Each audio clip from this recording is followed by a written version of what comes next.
Okay, now that my apron is on correctly, let's get started. Number 1, hard-boiled eggs, traditionally made for Easter egg hunts and not much else. Actually, I love hard-boiled eggs, but they have to be done correctly so that they're not too sulfury or pale yellow, and they're very easy to peel. The key is to boil them in about 1 inch of water so that half the egg is exposed and the cover on. For some reason this works. I have no idea why. Okay, just fixing the apron. That looks great. Okay, prepare your ice bath. When the 8 minutes is up, put them into the ice bath and let them cool. You will find that the eggs will peel very, very easily after about 5 minutes of cooling in the ice water.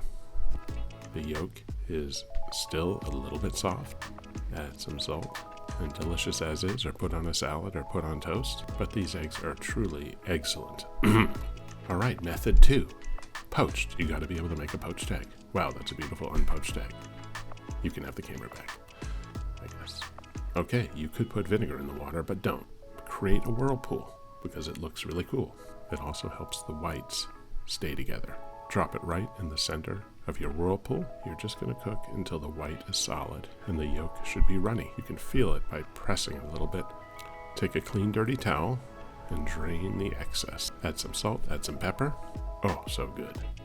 That is a perfectly poached egg, kind of. Method 3.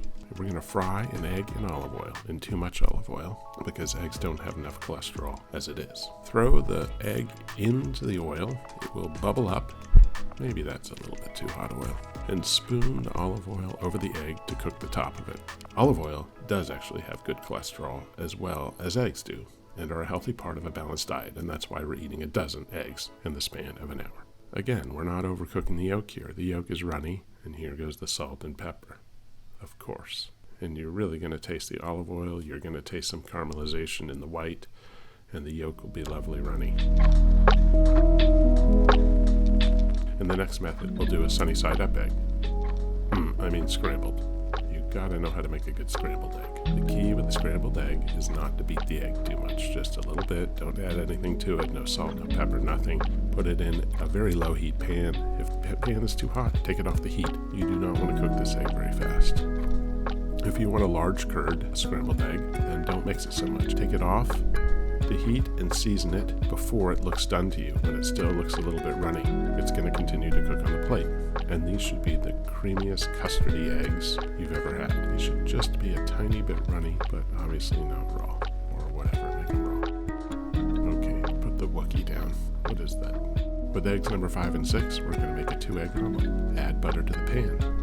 Your ingredients here are butter, salt, pepper, parmesan, and chives. And as they say, you can't make an omelet without chopping some allium, schön prassen. And if you don't like chives, as my daughter would say, you're dumb. But I'm not sure she likes chives. All right, there go our 2 eggs. We're going to add a little milk because we're going to put a serious hurt on these eggs here. We are going to beat them at least 100 times with a fork, vigorously. We're going to get that butter nice and hot, but not really browning too much. Just when the foam subsides and the butter in the pan is nice and hot, and the eggs go in the pan. And now I'm going to break the 7-second cut rule to show you how quickly this cooks. As soon as you get the eggs in the pan, start moving around. You want to get the eggs to cook evenly. So just move that egg, shake the pan, cover the bottom of the pan with the eggs, and you're done. Add your cheese. Turn off the heat a long time ago, I hope. Rolled omelet rolls right down the pan. Oliver loves it. Okay, Oliver's turn. This is egg number 7. The egg. Oh, how's he going to get it in there? All right, well done. Yeah, that's a good idea. And here we go, lowering gently in with a spoon down the side too. Very smart. He's adding the ice with a sense of flair. And here we go. There's a dog somewhere here. Can he peel the egg? The shell should come right off without any problem at all. It's the most frustrating thing in the world to have a hard-boiled egg that doesn't peel and you have to take off one microscopic bit at a time with a set of tweezers. Just put those anywhere. It should really almost come off in one sheet, and he'll figure that out at some point in his life. Oh, there we go. Expert slicing. It looks literally perfect. You could eat 2 or 3 of those a day. Egg number 8. Oliver's attempt at poaching an egg. This is the tricky one. Okay, now the egg is going into water that isn't hot enough. This probably will work out, despite the water not being hot enough. And here goes the sloppy egg. What happened to the there, and there's the dirty, clean hand towel. He's concerned. He doesn't think it should be that runny, but it is. And it's perfect. Is it?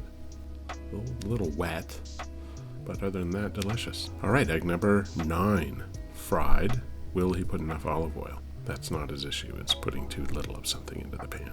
And here comes the spooning, the aggressive spooning of oil. Looking really good. The egg didn't kind of bubble up like mine did. Once finished, the fried egg should look like a popcorn kernel after being sat on for the duration of the most recent Scorsese. He thinks delicious.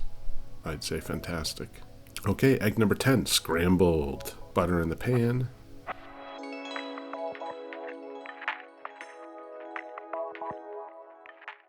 Oliver's turn at an omelette. Measuring his butter carefully. Here come the chives. Expertly cut. A little bit close to the fingers there for my taste. Egg number 2, cracked on a flat surface, not on the edge of the bowl, please. That's just going to jam little bits of eggshell up into the egg. And where's that milk? So here we go. That pan is hot. He is not moving those eggs around fast enough. I can see steam coming up already. Boy, that is a lot of cheese, son. That's too much cheese. And look at that, comes right out of there. Looks pretty good. There's a little color on that omelet, which is not ideal. Careful inspection reveals a big bolus of unmelted cheese.